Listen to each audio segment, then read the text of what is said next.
C pairs.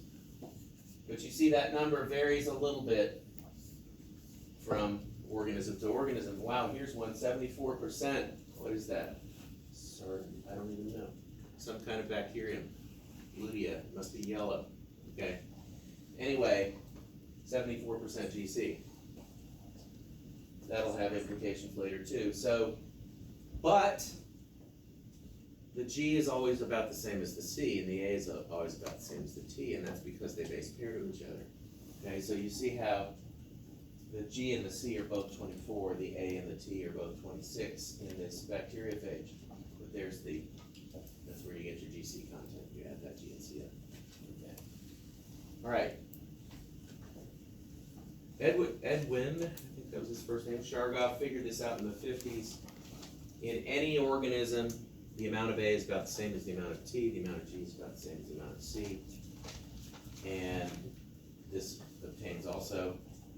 These rules hold true regardless of the percentage of G plus C or A plus T in the genome, as I showed you on the previous chart. G is always about the same as C, A is always about the same as T.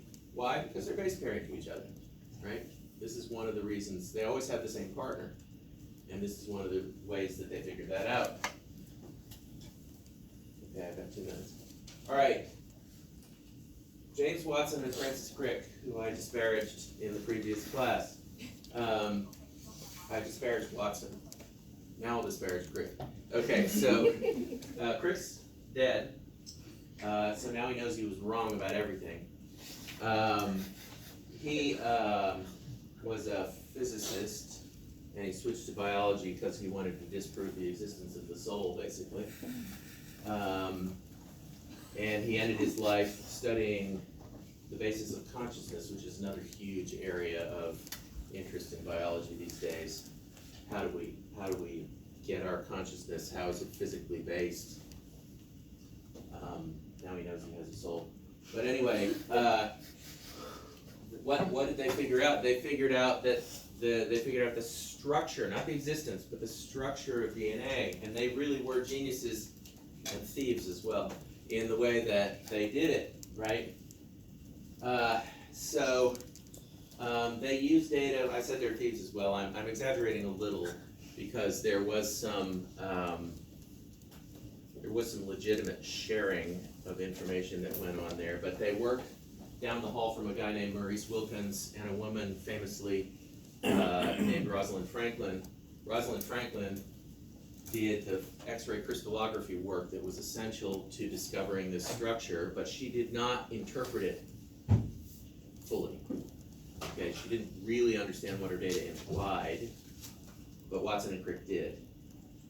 And they used that data, and the big to-do in the decades since is that Rosalind never really got the credit that most people feel like she deserved for this discovery, because her contribution was essential, even though she didn't finish the story.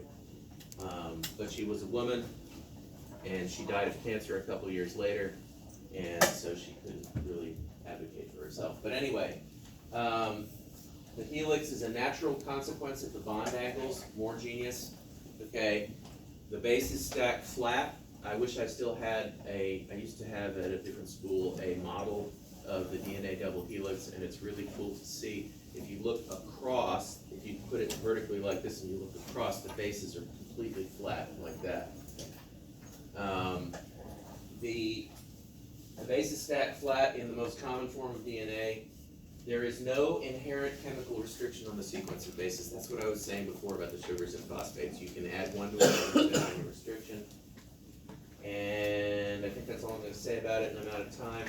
I am going to send you your first paper to write up, and it is going to be their paper, which is about 1.1 pages long.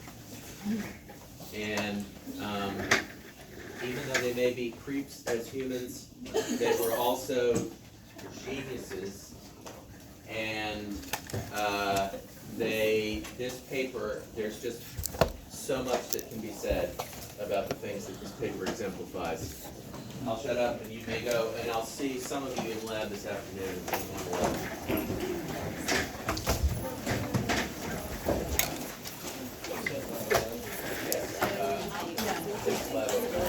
Aye.